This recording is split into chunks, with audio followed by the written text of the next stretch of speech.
Alléluia, Alléluia, Alléluia, Alléluia, Alléluia, Alléluia, Alléluia,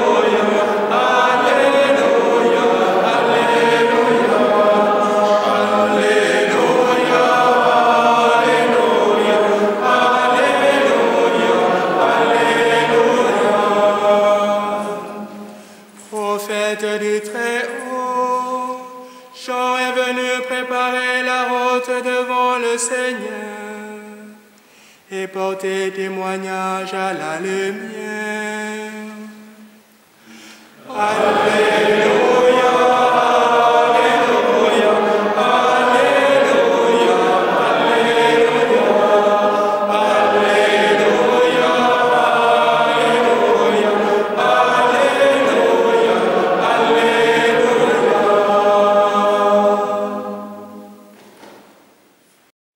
Les textes de la liturgie de ce 3e dimanche de l'Avent nous invitent à la joie.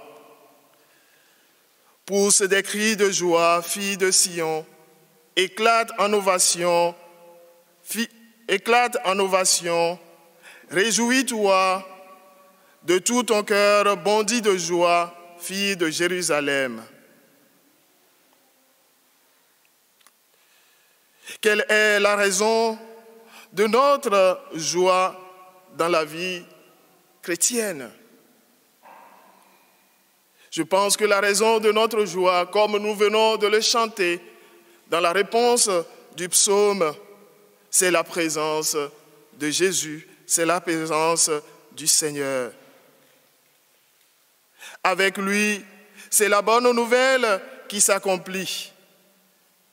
C'est lui qui enlève les malheurs, c'est lui qui écarte l'ennemi. Alors, plus rien à craindre. Quand nous sommes avec le Seigneur, nous n'avons plus à craindre.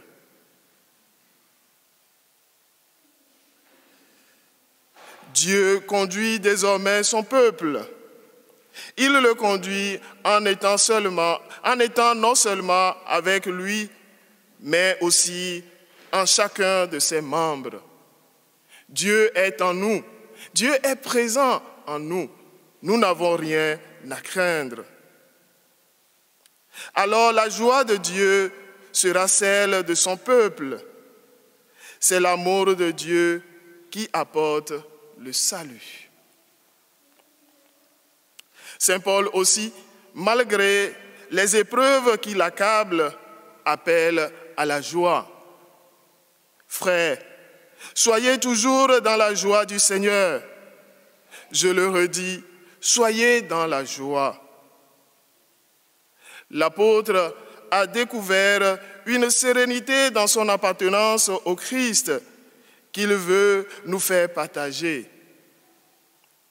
Les disciples de Jésus ne sont inquiets de rien malgré leurs épreuves, car rien ne peut nous séparer de l'amour de Dieu, dit l'apôtre. Nous pouvons toujours lui confier nos besoins, nos demandes et nos supplications. Dieu peut nous apporter la paix et la joie. La paix et la joie qui sont d'ailleurs le fruit ou les fruits de la charité chrétienne. Nous sommes tous invités à recevoir ce message d'espérance avec un cœur plein de foi.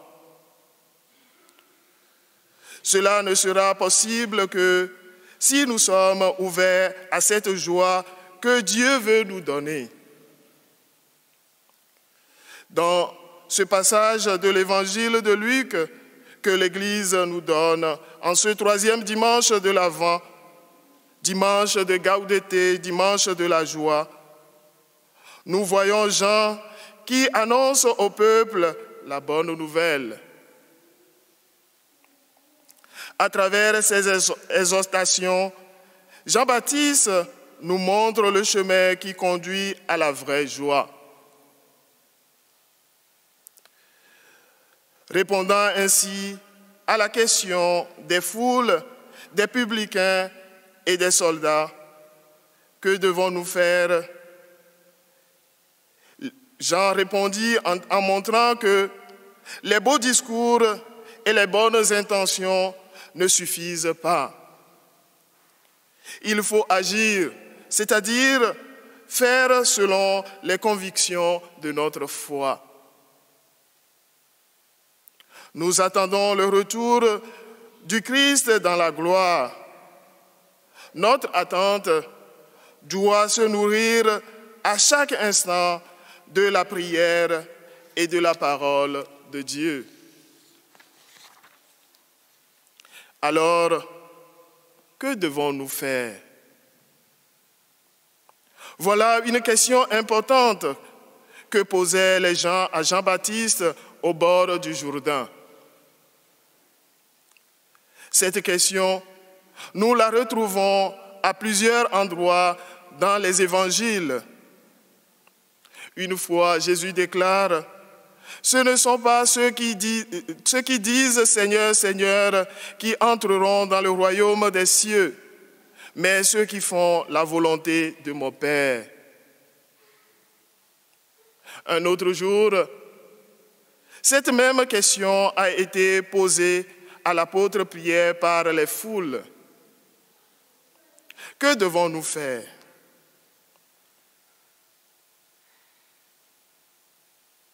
C'est une façon de nous rappeler que la foi doit être agissante. Et c'est de cette manière que nous accueillons le salut de Dieu. Ainsi, l'amour qui est en Dieu deviendra pour nous source de joie et de paix. Ne devons-nous pas, nous aussi aujourd'hui, nous poser la question que les foules d'autrefois posaient à Jean-Baptiste et aux autres? Que devons-nous faire? Jean-Baptiste ne conseille pas de faire des choses extra, mais des choses qui sont à notre portée. Le partage, remplir notre devoir d'État avec amour, le respect des autres et surtout des pauvres. En cette période où nous nous préparons à accueillir l'enfant Jésus, Jean-Baptiste nous invite à partager avec les pauvres qui sont autour de nous. Car nous ne pouvons demeurer dans la joie du Christ qu'en la transmettant aux autres et par l'attention aux plus pauvres, aux malades, à ceux qui sont autour de nous. C'est très simple, hein? Aujourd'hui, la fête de Noël approche. Beaucoup parmi nous ont déjà préparé, ont déjà acheté, comme même le monde nous incite aujourd'hui à la consommation. On a acheté beaucoup de choses, alors qu'il y en a dans la rue, qu'il y en a dans certaines maisons qui n'auront même pas un pain ce jour-là. Jean-Baptiste nous invite à partager pour pouvoir gagner cette joie qui découle de la charité, cette joie même de Dieu. Donc c'est de cette manière que nous préparons le chemin du Seigneur dans notre vie. Dans quelques jours, nous allons célébrer la naissance du Christ, notre Sauveur.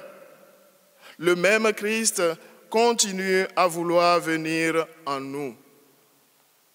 Il frappe à notre porte et il attend notre réponse. Il compte sur nous. Il compte sur nous pour qu'à la suite de Jean-Baptiste, nous soyons ses précurseurs dans ce monde où la violence détruit la relation sociale et surtout la relation familiale. Préparer le chemin du Seigneur, c'est donner un témoignage de paix, un témoignage de dialogue, d'écoute, de patience et de réconciliation. Cela suppose une véritable conversion de nous-mêmes, un ajustement à l'amour de Dieu, à ce Dieu qui est amour.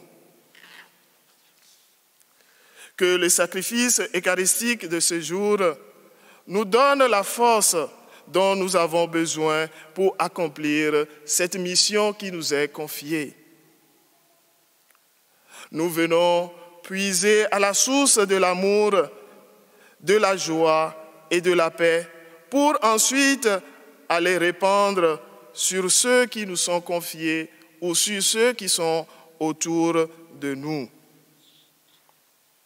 Dans ce monde où les gens vivent de plus en plus dans la solitude, l'enfant Jésus qui vient nous envoie témoigner de son amour, témoigner de l'amour auprès de ces gens qui vivent dans la solitude, qui ne se sentent pas aimés, qui se sentent abandonnés.